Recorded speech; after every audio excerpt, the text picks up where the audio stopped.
تبارک و تعالیٰ 100 حج اور ثواب کا دعوت فرمائے. میں یہ سوچوں یار میری والدہ کے لیے ٹائم ہی نہیں ہے میرے پاس, دوست احباب کے لیے ٹائم ہے, ان لوگوں کے لیے ٹائم ہے جن کے پاس بیٹھ کر میں سوشل میڈیا اور الٹی سیدھی باتیں تو دیکھتا ہوں, لیکن اس والدہ کے لیے جس نے کئی راتیں جا کر مجھے پالا ہے, جب میں بچپن میں تھا, جب میں چھوٹا تھا, جب میں بول بھی نہیں سکتا تھا, میری والدہ نے مجھے بولنا سکھایا, میں کپڑے نہیں پہن سکتا تھا, میری والدہ نے مجھے کپڑے پہننا سکھایا, میں کھانا نہیں کھا سکتا تھا, میری والدہ نے مجھے کھانا کھانا سکھایا, ہر چیز بولنا سکھایا, پلانا سکھایا, کھانا سکھایا, سارا کچھ میری والدہ نے مجھے سکھایا, ساری زندگی اپنی میرے اوپر قربان کر دی. لیکن جب میں بڑا ہو گیا, جب میرے وقت آیا کہ میں اپنے والدین کی خدمت کروں, اس وقت مجھے ہوش ہی نہیں ہے, میں اپنے دوست احباب کے اندر گم ہو جاتا ہوں اور اپنے والدین کے بارے میں پتہ ہی نہیں کرتا. حالانکہ رب نے ارشاد فرمایا وَقَضَىٰ رَبُّكَ أَلَّا تَعْبُدُوا إِلَّا إِيَّاهُ وَبِالْوَالِدَيْنِ إِحْسَانًا إِمَّا يَبْلُغَنَّ عِندَكَ الْكِبَرَ أَحَدُهُمَا فَلَا تَقُل لَّهُمَا أُفٍّ وَلَا تَنْهَرْهُمَا. فرمایا والدین اللہ کی عبادت کرو, والدین کے ساتھ احسان کرو.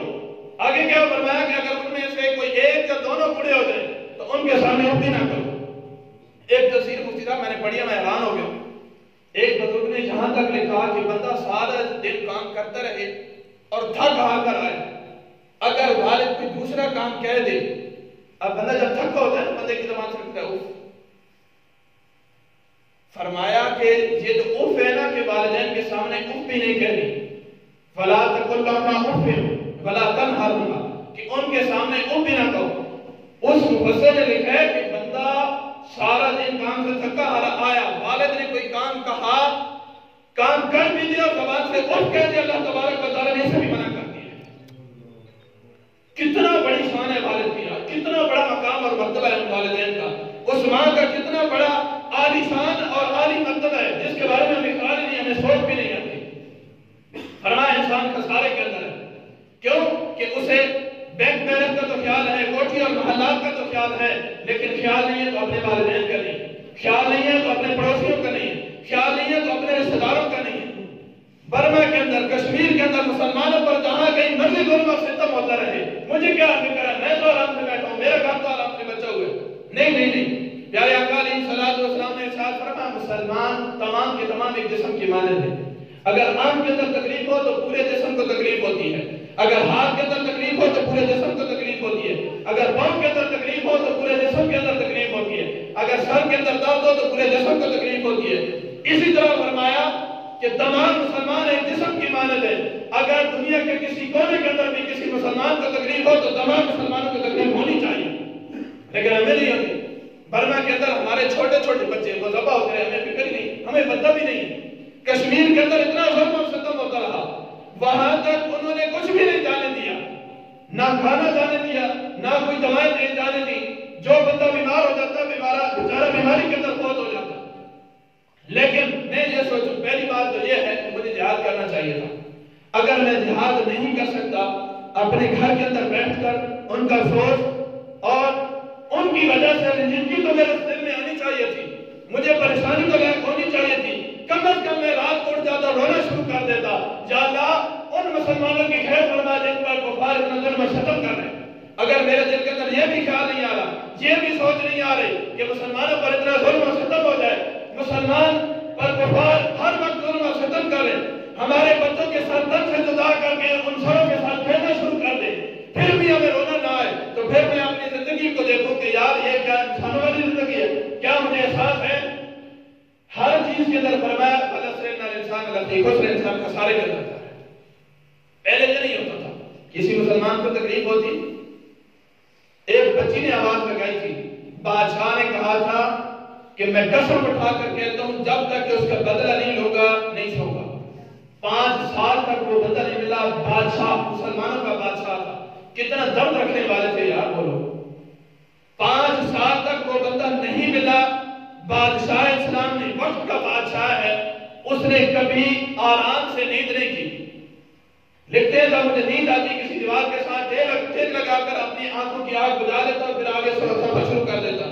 5 سال کے بعد جا کر جب اس کو قتل کیا پھر جا کر آرام سے سویا. کتنا درد تھا مسلمانوں کا, اتنا زیادہ درد رکھنے والے تھے.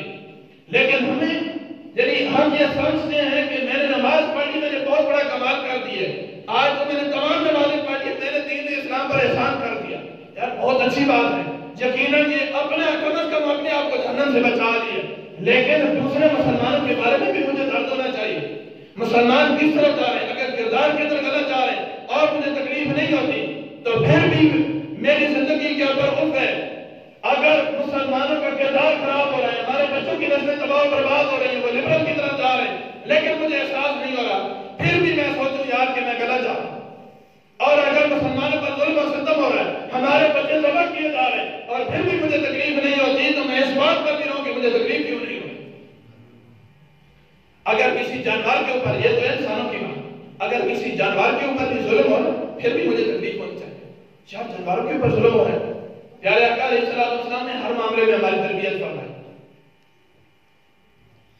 پیارے آقا علیہ السلام نے ارشاد فرمایا، یہ مسلم شریف کے حدیث مبارک ہے، فرمایا اگر کسی کو قتل بھی کرنا ہو تو آسان طریقے سے قتل کرو۔ فرمایا اگر کسی جانور کو ذبح کرنا ہو تو اچھے طریقے سے، یہ مسلم شریف کے یہی الفاظ ہیں۔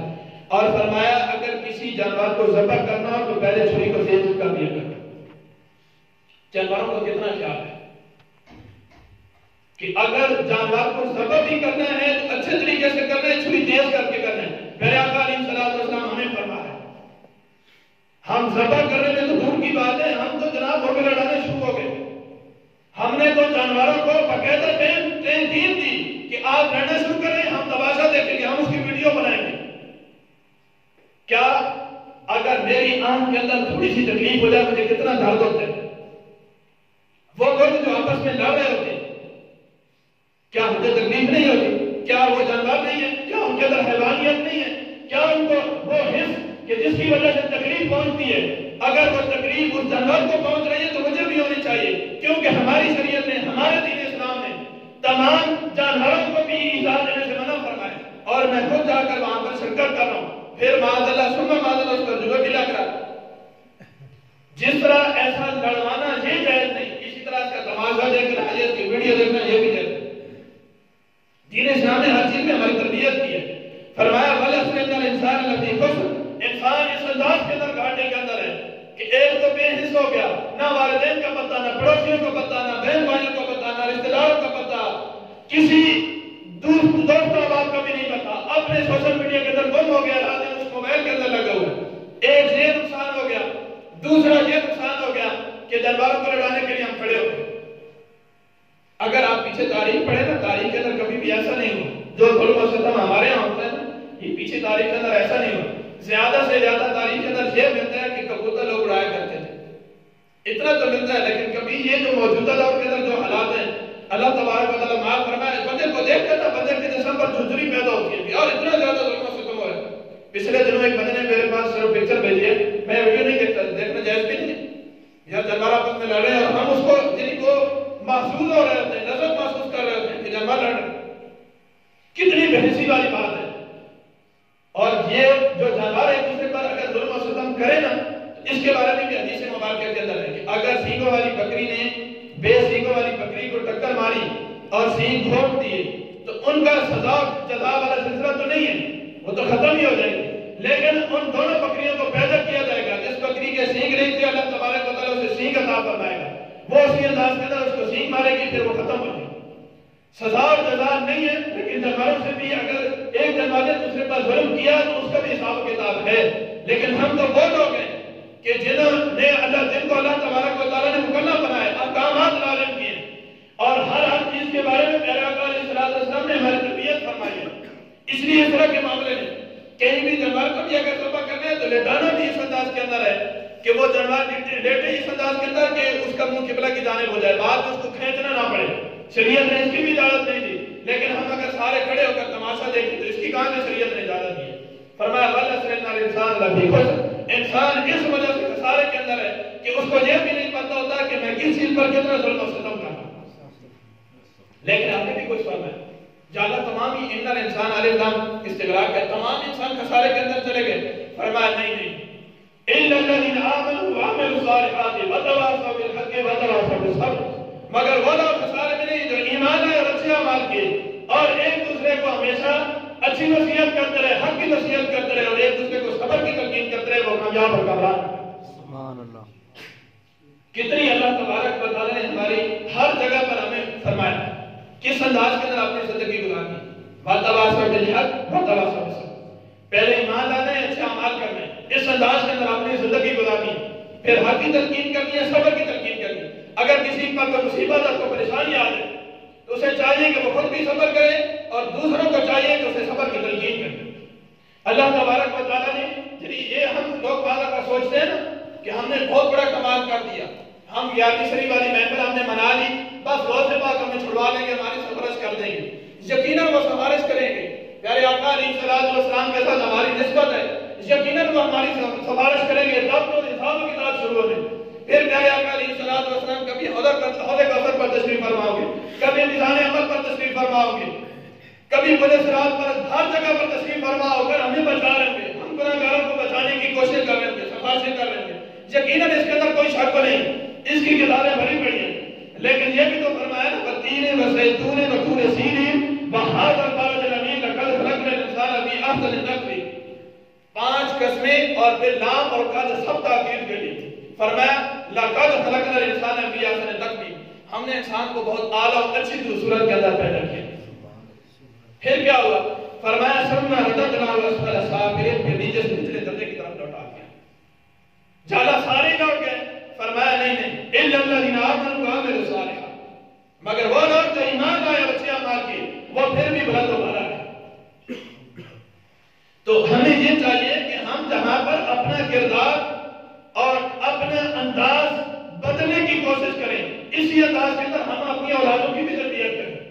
خود اگر ہمارا کردار اچھا ہے، اگر میں نمازی ہوں، میں تہجد پڑھتا ہوں، تو یار میری اولاد کو بھی پڑھنی چاہیے، میری اولاد کی بھی تربیت کرنا میرے اوپر میری ذمہ داری ہے، میرے اوپر لازمی ہے کہ میں اپنی اولاد کو جس طرح روٹی دوں، کھانا دوں، رہائش دوں، یہ بھی ضروری ہے۔ اس کے ساتھ ساتھ یہ بھی تو ضروری ہے کہ میں اپنی اولاد کی ایسی تربیت کر کے دوں کہ میں مر جاؤں تو کم از کم بعد میں فاتحہ تو پڑھ لیں، نماز پڑھے تو میں گناہگار تو نہ ہو جاؤں۔ اللہ تبارک و تعالیٰ ارشاد فرماتا ہے ذَلِكَ الْكِتَابُ لَا رَيْبَ فِيهِ هُدًى لِّلْمُتَّقِينَ، شروع کے اندر قرآن پہلا پارہ ہے کہ یہ وہ کتاب ہے جو متقین کے لیے ہدایت ہے۔ یا اللہ کون سے متقین؟ فرمایا الذین یؤمنون بالغیب ویقیمون الصلاۃ ومما رزقناہم ینفقون، ایسے لوگ جو غیب پر ایمان لاتے ہیں، نمازیں پڑھتے ہیں، زکاتیں دیتے ہیں۔ آگے فرمایا الذین یؤمنون بما انزل الیک وما انزل من قبلک وبالآخرۃ هم یوقنون، یہ ایسے لوگ ہیں، یہ متقین کی ساری صفات چل رہی ہیں، وہ متقین سے ڈرنے والوں سے کون لوگ بنا رہے ہیں؟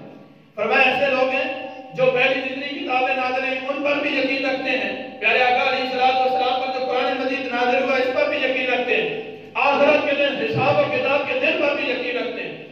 یا اللہ جو یہ سارے کام کر لے، متقین ہو جائے اس انداز کے اندر کہ غیب پر ایمان بھی لائے، پیارے آقا علیہ السلام کی رسالت بھی مانے، پچھلی کتابیں بھی مانے اور آخرت پر بھی پختہ یقین رکھے، اس کو انعام کیا ملے گا؟ فرمایا اولئک علی ھدی من ربہم واولئک هم المفلحون۔ مفتی صاحب قاضی رضاوی علیہ السلام نے یہاں ضابطہ لکھا ہے آپ کے لیے کہ اگر کسی کی ہم ایک دفعہ بات کریں تو دوسری دفعہ ہم کہتے ہیں اس نے یہ کیا، اس نے یہ کیا، یہ اردو کہتا ہے، سریح کے اندر اپنا انداز ہوتا ہے۔ اسی طرح عربی کے اندر اگر کسی کے لیے ایک دفعہ نام استعمال کریں تو بعد میں ہوگا ہما ہم یہ ضمیر استعمال ہوتی ہے۔ قاضی رضاوی علیہ السلام اور محمد بن عبد الرحمن قزوینی رحمۃ اللہ تعالیٰ نے، ان دونوں بزرگوں نے لکھا ہے کہ اگر کہیں پر یوں کرنا ہو کہ ذات مع الوصف دونوں لے لو، یعنی اس ذات کا بھی ذکر کرنا اور جتنے اوصاف کا حامل ہے کہ وہ یہ کام کرتے ہیں تمام کو لینا ہو، تو پھر وہاں پر اس میں اشارہ استعمال ہوتا ہے۔ اولئک یہاں پر اس میں اشارہ استعمال ہوا۔ اب اس آیت مبارکہ کا اس روح سے، یعنی قاضی رضاوی علیہ السلام نے جو ضابطہ لکھا ہے اس روح سے معنی یہ بن جائے گا وہ لوگ کہ جو غیب پر ایمان لاتے ہیں، نمازیں پڑھتے ہیں اور زکاتیں دیتے ہیں، وہ آخرت پر بھی پختہ یقین رکھتے ہیں، پیارے آقا علیہ السلام کی رسالت کو بھی مانتے ہیں، پچھلی تمام کتابوں کی مانتے ہیں۔ ان کا نتیجہ یہ ہے اولئک علی ھدی من ربہم، وہی لوگ اپنے رب کی طرف سے ہدایت پر ہیں، وہی کامیاب اور کامیاب ہیں۔ نعرہ تکبیر، اللہ اکبر، نعرہ رسالت، یا رسول اللہ، نعرہ خلافت، حق تعالی، نعرہ غوثیہ، یا غوثیہ۔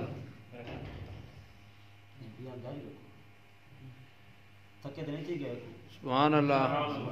میں نعرہ کو مجھے شوق نہیں ہے، یہ نہیں کہ درمیان نعرہ لگے، یہ تو نہیں ہے، ویسے یہ ہے کہ